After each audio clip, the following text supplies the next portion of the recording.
¿Para qué vivimos en este mundo? O mejor dicho, ¿para qué vinimos a este mundo? ¿Por qué permite Dios que sus escogidos pasen por años y aún décadas de pruebas y persecuciones? Hay un propósito grandioso por el cual estamos en este planeta. La mayoría de los seres humanos nunca se detienen a pensar cuál es el propósito de su vida. La verdad es que muchos suponen que no hay un propósito. En su caso personal, ¿cree usted que hay un designio para su vida? ¿Hay alguna razón trascendental por la cual usted existe? ¿Cabe acaso la posibilidad de que el destino que le espera sea algo interesante, satisfactorio, sea cual fuere su situación actual? O mejor aún, ¿puede tener la certeza absoluta de que el futuro le tiene reservadas felicidad, alegría, paz duradera?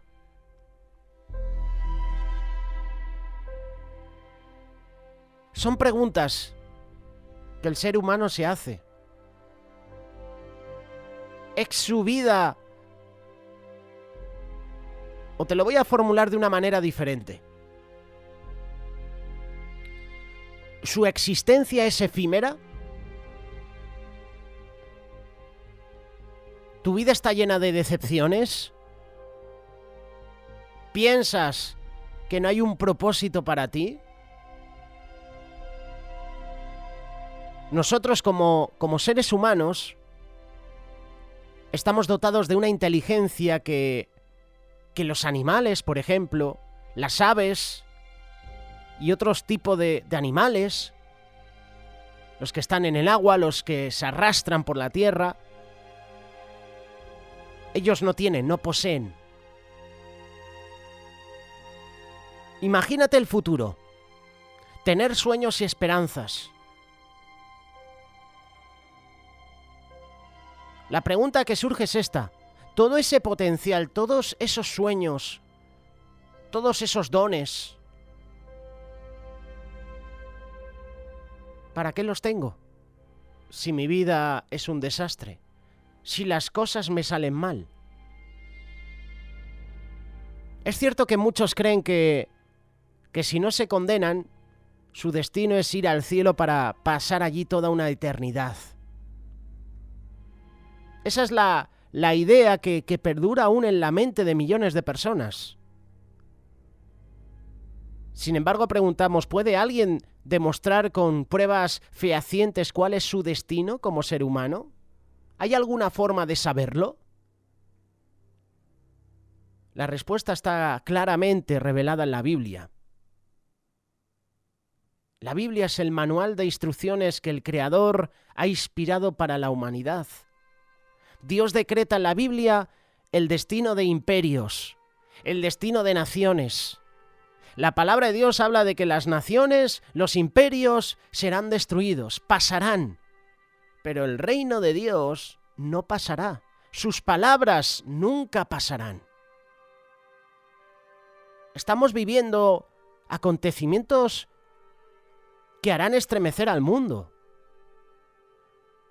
Las profecías que ofrece la palabra de Dios están cobrando vida ante los ojos de las actuales generaciones. Y la respuesta de un grupo de personas es el cambio climático, por poner un ejemplo con las catástrofes mundiales. Qué curioso, ¿verdad? Hay un terremoto en Japón y en los Estados Unidos están diciendo es el cambio climático. En Estados Unidos dicen que vamos a tener un invierno caluroso, que se derretirán los casquetes polares, que en vez de estar a menos 30 grados bajo cero, vamos a estar con más de 35 grados en los Estados Unidos, por poner un ejemplo. Y hemos visto cómo el Señor echa abajo esos pensamientos y esas afirmaciones de un grupo de personas que se creen que pueden controlar el tiempo. Quieren controlar nuestras vidas, pero es que además quieren controlar lo que no pueden controlar. No pueden controlar el tiempo. No pueden controlar cuando un volcán entra en erupción. No pueden controlar cuando las placas tectónicas chocan entre sí y se producen los terremotos. No pueden controlar una tormenta. No pueden controlar un tsunami. No pueden controlar catástrofes mundiales. Terremotos no los pueden controlar. Y ahora todo esto, cuando hay un terremoto, cuando hay un tsunami, cuando hay una tormenta, cuando hay un huracán, lo primero que dice este grupo de personas es el cambio climático. Aquí en España hemos tenido a dos políticos con sus mismos ideales diciendo que íbamos a tener un 2023 caluroso. Caluroso a no poder más. Y hemos tenido un 2023 de temperaturas suaves, donde el Señor ha permitido incluso que podamos hacer actividades con los más jóvenes. Hemos podido disfrutar de campamentos para niños con temperaturas suaves. Cuando el tiempo pronosticaba temperaturas récord de más de 45 grados, hemos estado en esas zonas, en campamentos, donde hemos disfrutado de 30 grados. El Señor nos daba una protección nube, nos ha dado días de lluvia. El hombre se cree el amo del mundo. El hombre quiere controlar todo. La famosa élite quiere controlar a todo el mundo. Dios, en la palabra de Dios, decreta el destino de los imperios, de las naciones. Predice acontecimientos futuros que nos van a hacer estremecer. Son profecías que se están cumpliendo hoy en día. Jesús dijo que íbamos a tener tiempos de terremotos, de rumores de guerras, de conflictos, y lo estamos viviendo. En este mismo manual, en la palabra de Dios, de una manera más profunda, el Creador, Dios, revela también su designio para el ser humano, el verdadero propósito de su vida. La palabra de Dios habla del propósito de tu vida y de mi vida. La Biblia llama a ese designio el misterio escondido de Dios. Misterios, que ha sido el lema de uno de los retiros para hombres que se ha realizado en la ciudad de Toledo, aquí en España. Los mensajes que se han compartido sobre ese retiro los puedes encontrar en iVoox y en Spotify.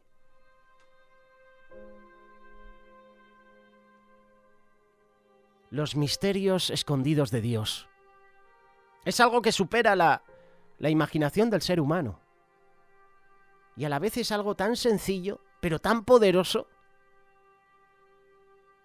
¿Cuál es el misterio del destino humano? ¿Cuál es el propósito para el cual nacimos? La humanidad es producto de un designio. La humanidad no apareció en la Tierra por casualidad, como nos quieren hacer ver con el famoso Big Bang.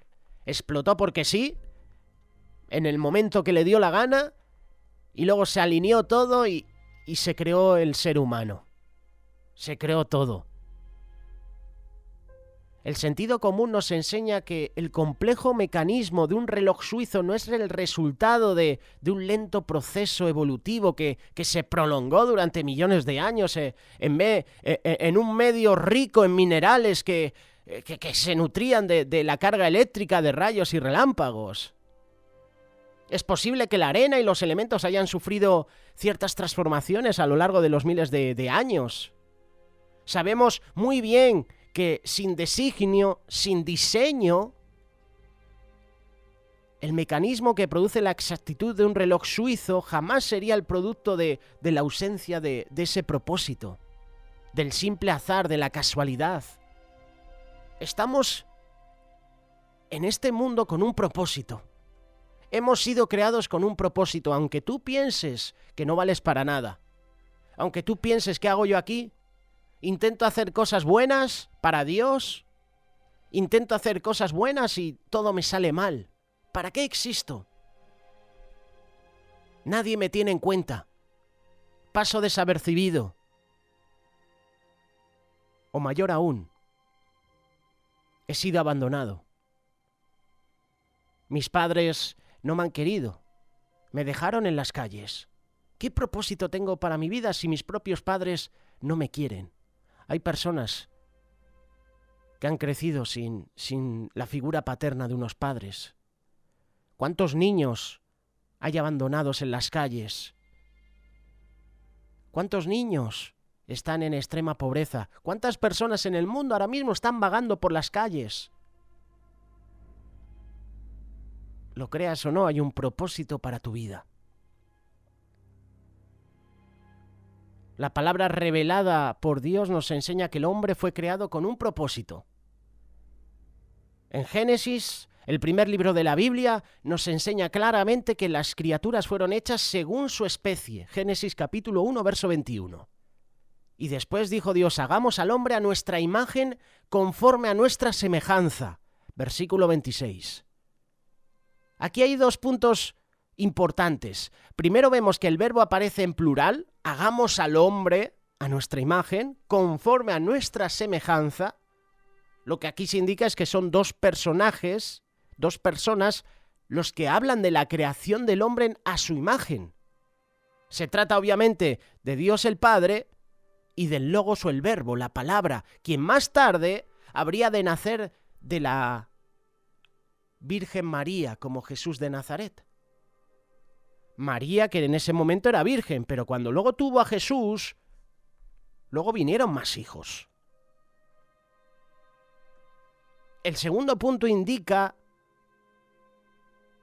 algo importante, versículo 26, Génesis capítulo 1. Y señoré en los peces del mar, en las aves de los cielos, en las bestias, en toda la tierra y en todo animal que se arrastra sobre la tierra. Al ser humano le fue dado desde el principio señorío. Es decir, le dio la facultad de regir el mundo material.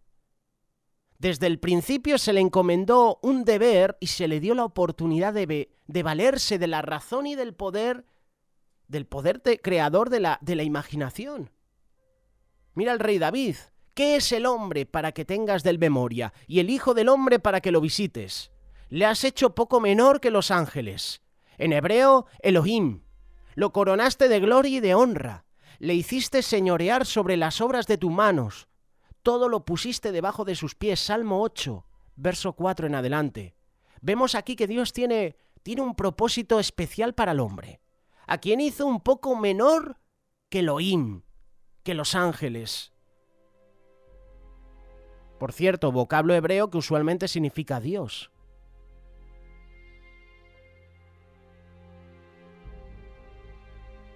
Dios coronó al hombre de honra, de gloria, y lo hizo señorear sobre las obras de sus manos.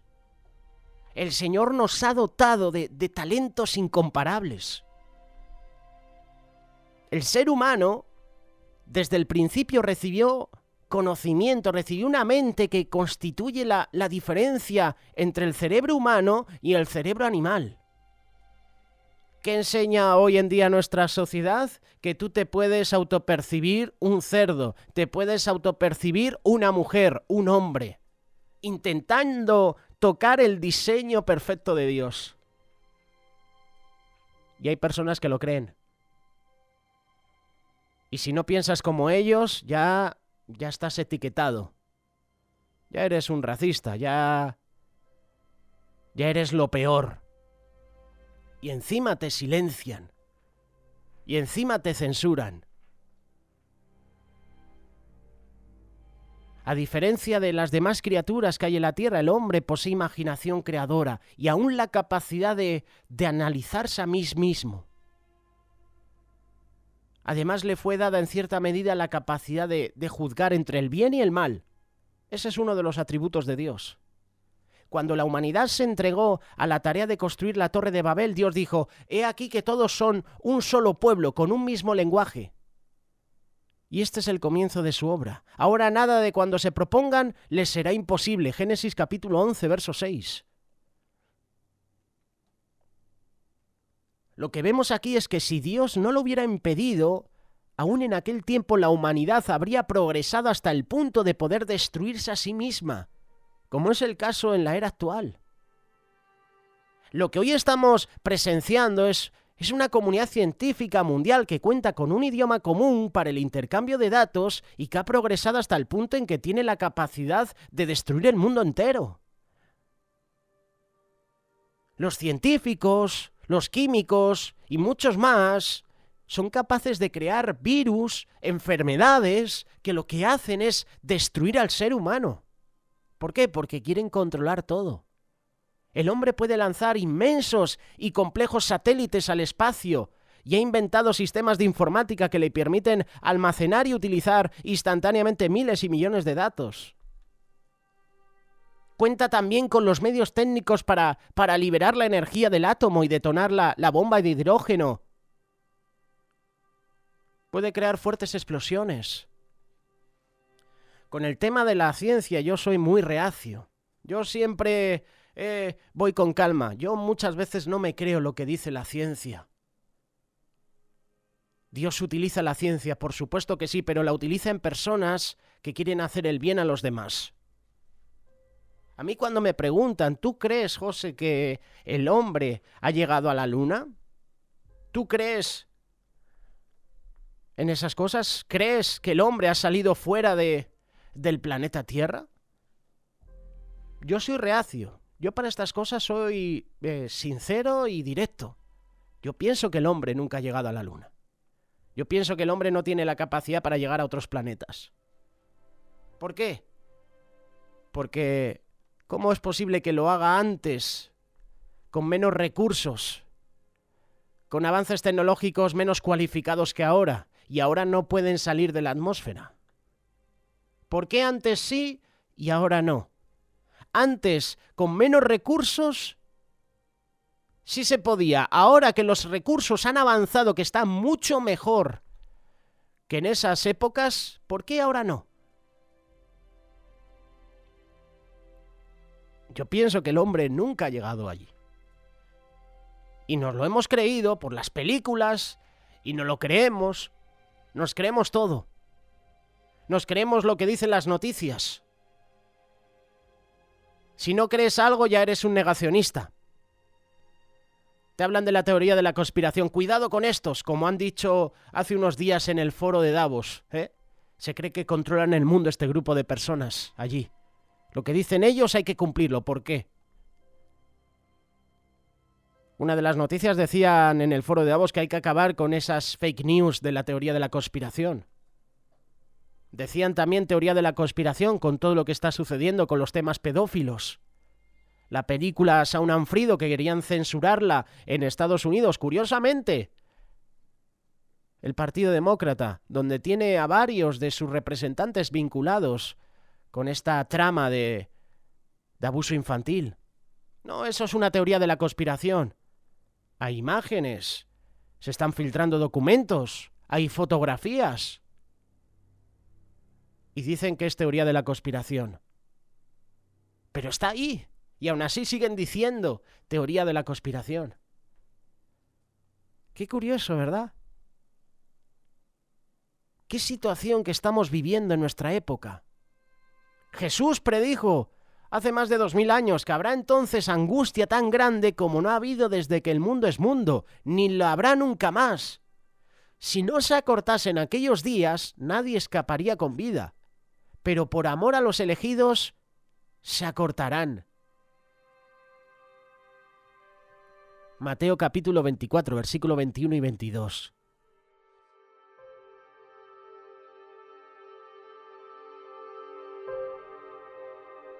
¿Qué puedo entender por estos versículos? Yo entiendo que si Dios no interviene antes que sus criaturas se destruyan a sí mismas, la humanidad va rumbo a la aniquilación de toda forma de vida en el planeta Tierra. Dios dotó al ser humano de gran inteligencia con un propósito. El propósito es que todos estemos en paz. El propósito por el que tú y yo hemos sido creados principalmente es para adorar y alabar a Dios, para darle la gloria y la honra a nuestro Creador, para que tú y yo estemos en paz. Pero el egoísmo humano ha hecho que en el mundo haya miseria. ¿Por qué te crees que hay hambre en África? Porque el hombre decidió ser un egoísta. almacenar todo para mí, y no veló por los intereses del pobre, no suplió las necesidades de la familia que está en hambruna, que no tiene alimentos. Y ahora el continente africano, una parte del continente africano es una de las partes más pobres del mundo. Cuando Jesucristo vino a predicar el Evangelio, anunció continuamente el futuro del gobierno de Dios a la tierra. Después que Juan fue encarcelado, Jesús vino a Galilea predicando el Evangelio del reino de Dios, diciendo: el tiempo se ha cumplido y el reino de Dios se ha acercado. Arrepentíos y creed en el Evangelio. Marcos capítulo 1, verso 14 y 15. Ese futuro gobierno mundial fue predicho por la mayoría de los profetas, por Jesucristo mismo, por Pedro, por Pablo, por Juan. Después de describir los 4 imperios que iban a dominar el mundo antes del fin de esta era, Daniel señaló, capítulo 2, verso 44, libro de Daniel: en los días de estos reyes el Dios del cielo levantará un reino que no será jamás destruido, ni será el reino dejado a otro pueblo. Desmenuzará y consumirá todos estos reinos, pero él permanecerá para siempre. La mayoría de las parábolas de Jesús se refieren al reino de Dios. Jesús compara el reino de Dios con un grano de mostaza. Aunque su inicio es pequeño, nos muestra que el reino de Dios va a alcanzar dimensiones grandiosas. Las parábolas de las minas, por ejemplo, nos enseña que los que venzan y aprendan a utilizar sus talentos según el designio de Dios van a recibir autoridad para gobernar a las ciudades del futuro reino mundial de Jesús. Aquel cuya mina produjo 10 minas, Jesús le dijo: está bien, buen siervo, por cuanto en lo poco has sido fiel, tendrás autoridad sobre 10 ciudades. Al siervo cuya mina había producido otras 5 le dijo: tú también, sé sobre 5 ciudades. En la víspera de su muerte, Jesús le dijo a los apóstoles: yo pues os asigno un reino, como mi Padre me lo asignó a mí, para que comáis y bebáis a mi mesa en mi reino, y os sentéis en tronos juzgando a las 12 tribus de Israel. Lucas capítulo 22, verso 29 y 30. Jesucristo, el Hijo de Dios, prometió específicamente a los cristianos que vamos a ser vencedores. Nos ha prometido el gobierno sobre ciudades y naciones de la tierra. Al que venciere y guardare mis obras hasta el fin, yo le daré autoridad sobre las naciones y las regirá con vara de hierro. Y serán quebradas como vaso de alfarero, como yo también la he recibido de mi Padre. Palabras de Jesús, escritas por el apóstol Juan, Apocalipsis capítulo 2, verso 26 y 27. Al que venciere le daré que se siente conmigo en mi trono, así como yo he vencido y me he sentado con mi Padre en su trono. Apocalipsis capítulo 3, verso 21.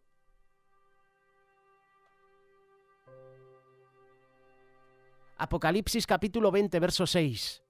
Bienaventurado y santo el que tiene parte en la primera resurrección. La segunda muerte no tiene potestad sobre estos, sino que serán sacerdotes de Dios y de Cristo, y reinarán con él 1000 años. Los verdaderos santos son aquellos que Dios llama y prepara durante esta vida para que sean vencedores y para que reinen con Jesús sobre las ciudades, sobre las naciones de la tierra. La palabra de Dios es clara. Son muchos los teólogos que han perdido de vista el plan y el designio de Dios que ha revelado claramente las Sagradas Escrituras. No entienden que los verdaderos seguidores de Cristo son llamados para cumplir un propósito grandioso y sublime. Dios dice que únicamente los vencedores estarán en su reino. Sed pues vosotros perfectos como vuestro Padre que está en los cielos es perfecto. Mateo capítulo 5, verso 48.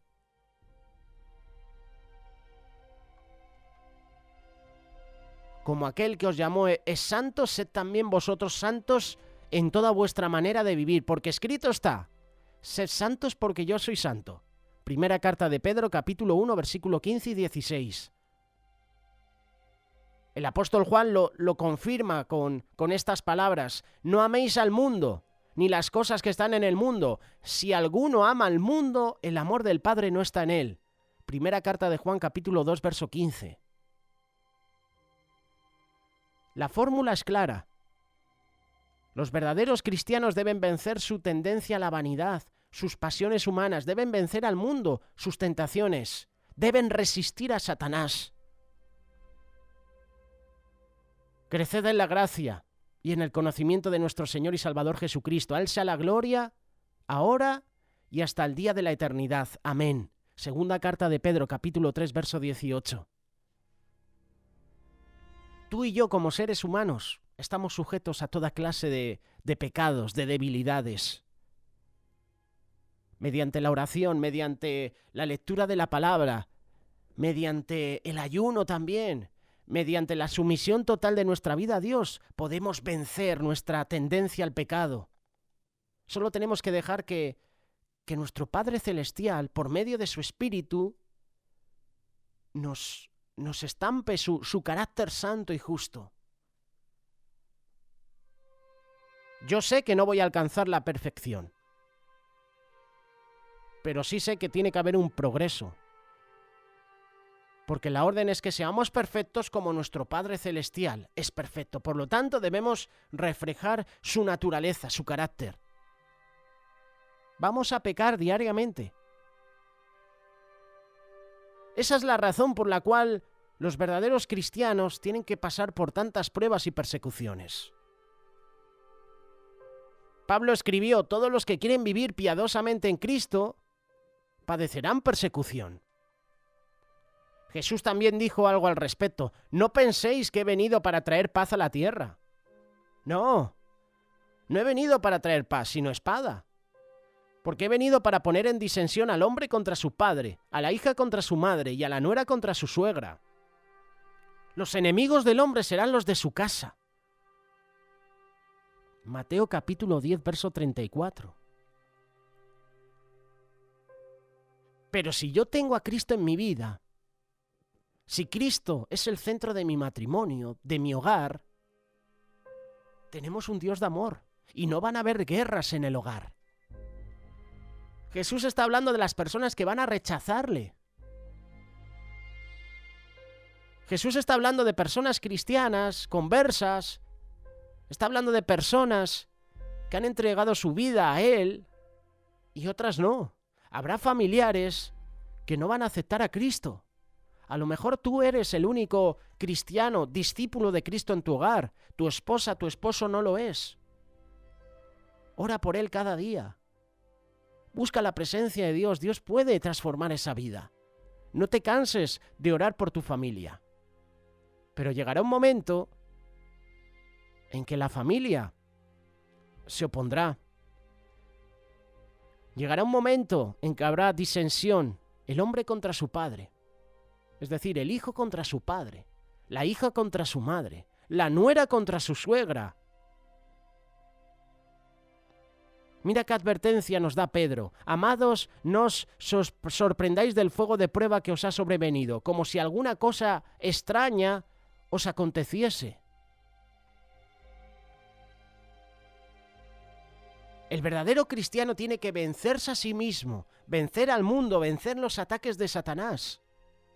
Tú y yo vamos a ser acosados, perseguidos, quizás hasta el punto de sufrir el martirio a manos de los enemigos de Dios. Que eso es lo que procesan diferentes religiones, sobre todo el Islam. Persecución total a los seguidores de Cristo.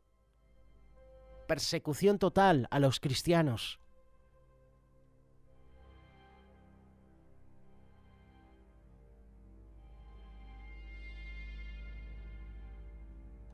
Tú y yo estamos aquí con un propósito.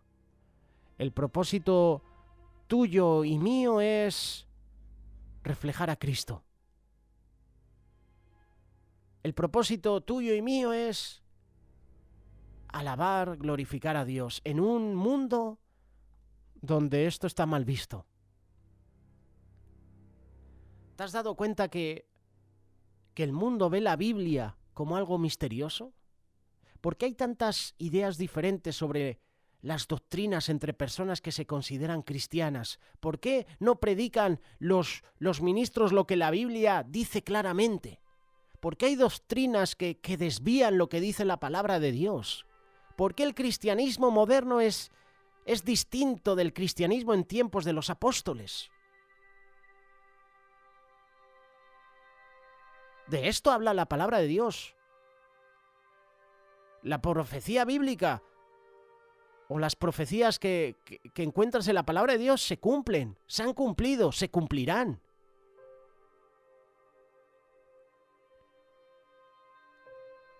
Hay un comentario del escritor Thomas Reeves que dice lo siguiente: históricamente, el continente americano, buena parte de Europa, Australia y regiones de África se han considerado culturas cristianas.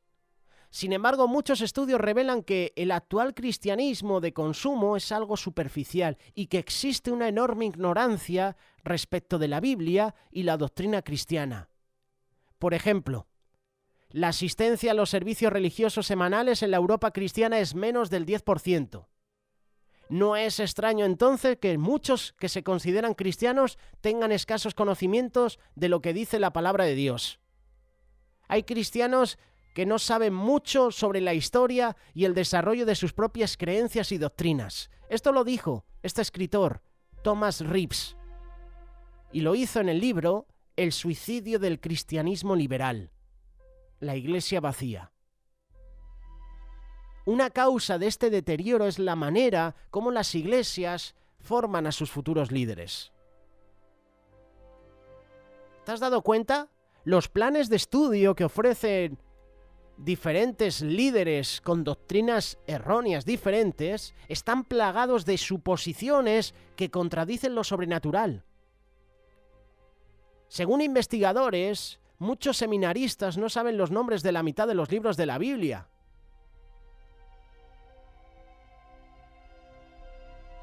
Bajo la influencia de la crítica bíblica moderna, los milagros de Jesús se convierten en inventos de la iglesia primitiva. Las narraciones sobre la intervención de Dios en favor del pueblo de Israel se reducen a leyendas y mitos. He visto y se comparten en iglesias un favor a un grupo terrorista que al propio pueblo de Israel. La palabra de Dios dice que tenemos que orar por la paz en Jerusalén. Y con esto no quiero ahora meter de nuevo el conflicto que hay ahora mismo entre Israel y el grupo terrorista Hamás. Pero qué triste que haya cristianos que buscan la destrucción de Israel.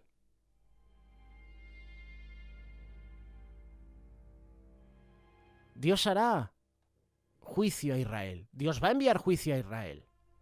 Pero la palabra de Dios es clara, tenemos que orar por la paz en Jerusalén. Israel es el pueblo escogido por Dios. Y hoy en día hay iglesias que están predicando lo contrario.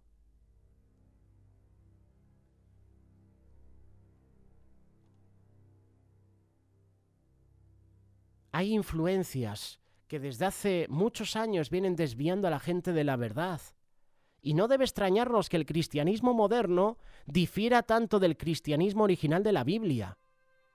Hemos visto en Estados Unidos el gobernador del estado de Georgia, si no me equivoco, invitando al actual presidente de los Estados Unidos, Joe Biden, veremos a ver qué sucede en las próximas elecciones, invitarlo a su iglesia.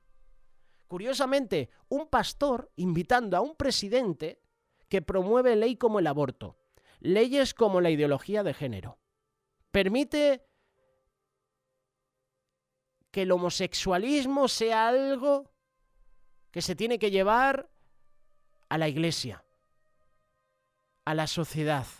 Y un pastor le invita a dar un discurso a su iglesia.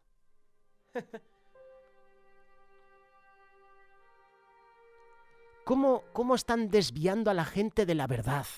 Y hay gente que sigue con la venda puesta en los ojos.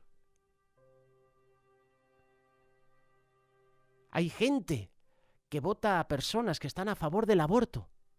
Cuando digo gente, hablo del pueblo cristiano. Hay cristianos que votan a partidos que están a favor del aborto. Y no son conscientes de que ellos son también partícipes de ese pecado. Son cómplices también. No, pero es que yo no he votado por el aborto. Sí, pero has votado por ese partido, y si votas por un partido, dentro de esas bases, dentro de sus leyes, su reglamento, como lo quieran llamar, está el aborto. Así que tú eres partícipe, eres cómplice. Votas el pack completo, el 2x1, Coca-Cola, hamburguesas, patatas. No, es que yo solo quería la Coca-Cola. Sí, pero en tu pedido has puesto hamburguesa y patatas. Hay cristianos independentistas aquí en España. Partidos que quieren romper nuestro país tienen la llave para gobernar y hay cristianos que los votan. Hay pastores que votan por este tipo de partidos. Y luego uno se pregunta, Señor, ¿por qué viene juicio?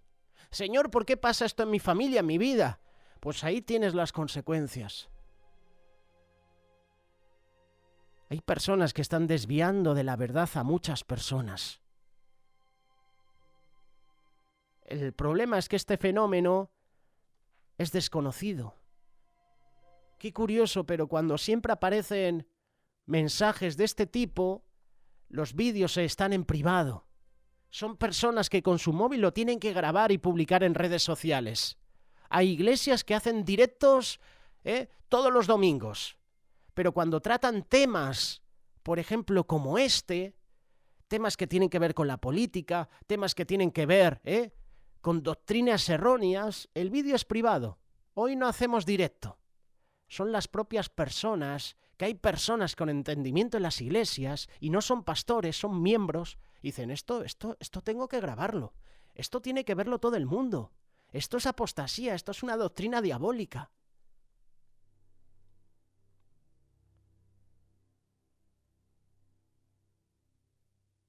La mayoría cree que irán al cielo. Pero en la palabra de Dios leemos, nadie subió al cielo sino el que descendió del cielo, el Hijo del Hombre. Hay una ceguera espiritual. La Biblia revela que cuando el pueblo de Dios no le obedece, permite que caiga sobre ellos un velo de ceguera. Por cuanto no habrás atendido a la voz del Eterno tu Dios para guardar sus mandamientos y estatutos que Él te mandó, hasta hoy el Eterno nos ha dado corazón para entender, ni ojos para ver, ni oídos para oír. Moisés predijo que la tendencia de Israel era a rebelarse contra Dios. Y eso se iba a extender. Esa ceguera espiritual la estamos viviendo hoy en día. Satanás también tiene su parte. Se está aprovechando de quienes no creen en las Escrituras para volverlos ciegos. El pecado te hace insensible a las cosas de Dios. Eso es lo que quiere Satanás. Jeremías advirtió sobre ceguera espiritual. Isaías también.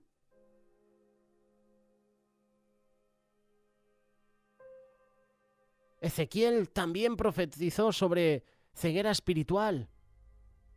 En el Nuevo Testamento también Jesús explicó que la profecía de Isaías en su capítulo 6, verso 9 y 10 también se refería a la ceguera espiritual que iba a afectar a los judíos de su época, que no reconocían como el Mesías, no entendían su mensaje. De oído oiréis y no entenderéis, y viendo veréis y no entenderéis. Ceguera espiritual, Mateo capítulo 13, verso 10 en adelante. Pablo también reveló que estas mismas profecías hablan de la ceguera espiritual de las naciones modernas y tristemente de iglesias. Si tú quieres quitar esa ceguera espiritual que te está afectando, empieza a estudiar la palabra de Dios atentamente. Pídele a Dios en oración que te abra la mente para entender lo que estás leyendo. Pídele a Dios que quite ese velo. Pídele a Dios que te hable. La ceguera espiritual está llegando a todo el mundo. Nos estamos haciendo insensibles a la voz de Dios. Hemos perdido esa sensibilidad a las necesidades de los demás. Estamos velando por nuestros propios intereses. ¿Qué vamos a hacer? ¿Qué harás con tu vida? Estamos aquí con un propósito, y ese propósito es alabar, glorificar a Dios en todo momento. Estamos aquí para servir a los demás, estamos aquí para predicar de Cristo, para predicar el amor de Cristo. Si no lo estamos haciendo, entonces, ¿qué vida estás llevando?